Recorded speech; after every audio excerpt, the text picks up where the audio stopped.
자, 이번 시간에는 두 자로 된 고사성어에 대해서 알아보겠습니다.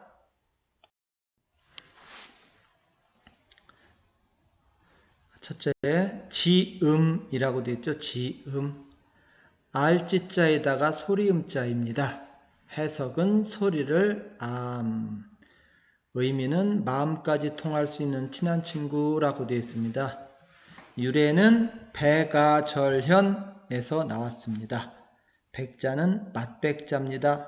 맏아들, 맏딸 할 때 첫째란 뜻이에요. 아자는 어금니 아자, 절자는 끊을 절자, 현자는 줄현자입니다. 악기줄. 줄로 된 악기를 현악기라고 하죠. 자, 여기서 백아는 주어, 절자는 서술어, 현자는 목적어가 되겠습니다. 해석은 백아가 현, 악기줄을 절 끊었다 입니다. 의미는 친한 친구의 죽음을 슬퍼함. 자, 백아절연의 유래를 볼게요. 옛날 중국 진나라에 검은고를 아주 잘 타는 백아란 사람이 있었고 그의 친구인 종자기는 백아의 악기소리를 잘 이해했다고 합니다. 백아가 달빛을 생각하며 검은고를 뜯으면 종자기는 달빛을 바라보았고 백아가 강물을 생각하며 검은고를 뜯으면 종자기도 강물을 보았대요. 검은고 소리만 듣고도 백아의 속마음을 종자기는 잘 이해했다고 합니다. 결국 백아는 자신의 소리를 알아주는 종자기와 의형제를 맺었대요. 그런데 자기의 악기 소리를 알아주던 종자기가 죽었습니다. 백아는 친구의 묘 앞에서 마지막 최후의 한 곡을 듣고는 검은고줄을 끊어버렸습니다. 그리고 다시는 검은고를 타지 않았대요. 왜? 자신의 검은고 소리를 잘 이해해 줄 사람이 없었기 때문이죠. 여기서 백아절현이란 고사성어가 나왔습니다. 백아가 자기 악기 소리를 잘 들어주던 자기 친구 종자기가 죽으니까 현, 악기줄을 절 끊었다. 그래서 백아절연의 의미는 친한 친구의 죽음을 슬퍼함인데 이 고사성어에서 또 지음이란 고사성어가 나옵니다. 제일 마지막 줄 볼까요? 이때부터 지음은 마음까지 통할 수 있는 친한 친구를 뜻하게 되었습니다. 왜? 나의 악기소리를 나의 악기소리를 알아주던 사람. 그래서 지음은 마음까지 통할 수 있는 친한 친구란 의미를 갖게 되었습니다.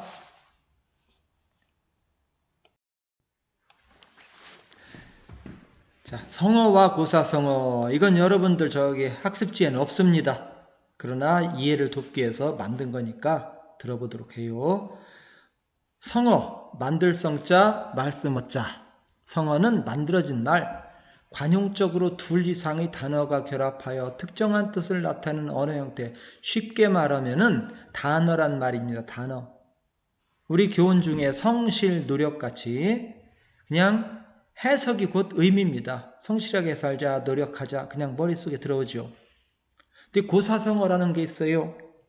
성어 앞에 고사란 말이 더 들어가 있죠.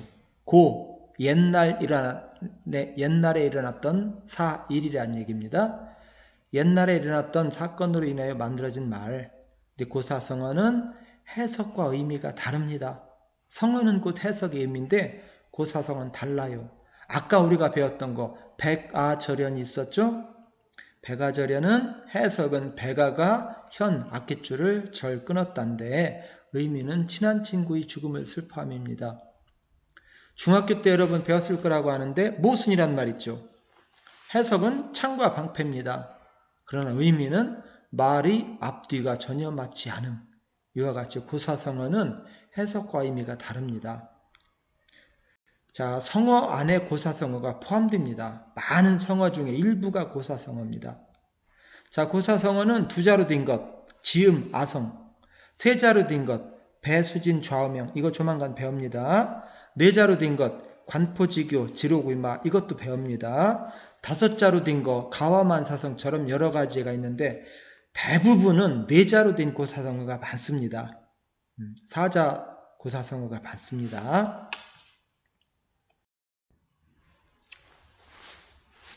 자, 고사성어를 많이 알면 언어 생활이 풍부해집니다. 이것도 여러분 학습제는 없어요. 자, 서양의 문화를 이해하려면은 세 가지를 알아야 된다고 주장하는 사람이 있습니다. 첫 번째, 그리스 로마 신화를 알아야 한다. 서양 문화의 뿌리는 그리스 로마 신화에서부터 시작됐다고 합니다. 예를 들어서 우리 어느 책에 이런 말이 있다고 해요. 인간은 디오니소스적 요소와 타이탄적 요소가 결합되어 만들어졌기 때문에 항상 선과 악의 갈등 속에 살아간다. 여러분들이 한글로 된 글은 읽을 수 있어요. 그러나 디오니소스라는 말과 타이탄이란 그리스 로마 신화를 알지 못하면 이 의미를 이해할 수가 없습니다. 또 한 가지는 기독교에 대한 지식이 있어야 한다고 합니다. 서양의 중세는 기독교 사상을 바탕으로 했기 때문에 이 시기의 문학과 예술은 대부분 기독교의 이야기에 뿌리를 두고 있습니다. 서양 문학의 상당수 문학과 그림 같은 것은 기독교에 관한 것이 많이 들어있어요. 그래서 이걸 모르면은 우리가 서양 것을 잘 모른다고 합니다. 그 다음에 전문적인 서양 문화를 이해하려는 사람은 라틴어를 알아야 된다고 합니다. 고대는 다 라틴어로 쓰여졌기 때문에요. 고대 문학작품 같은 것은. 자, 왜 이 얘기를 꺼냈느냐? 동양의 문화를 이해하려면 이란 말을 하기 위해서 꺼낸 겁니다. 자, 동양, 우리가 흔히 말하는 동양은 우리나라와 중국과 일본을 말합니다. 첫 번째, 고사성어를 알아야 한대요. 동양 문화는 중국의 고전을 바탕으로 형성됐기 때문입니다. 이런 말이 있다고 합니다. 신문의 제목입니다. 어떤 뉴스 제목. 무소속 난립에 어부질이 될라 여야 후보간 반유라 만지작. 이게 제목이에요. 근데 어부질이란 고사성어를 모르면은 이게 무엇을 말하는지 알 수가 없습니다. 두 번째, 한자를 알아야 한다. 한국어, 중국어, 일본어는 한자로 된 것이 많죠. 또 한 가지는 우리 생활 방식에는 유교적인 사이질서나 예절 같은 게 많이 녹아 있습니다. 신앙 속엔 불교가 많이 자리 잡고 있고요.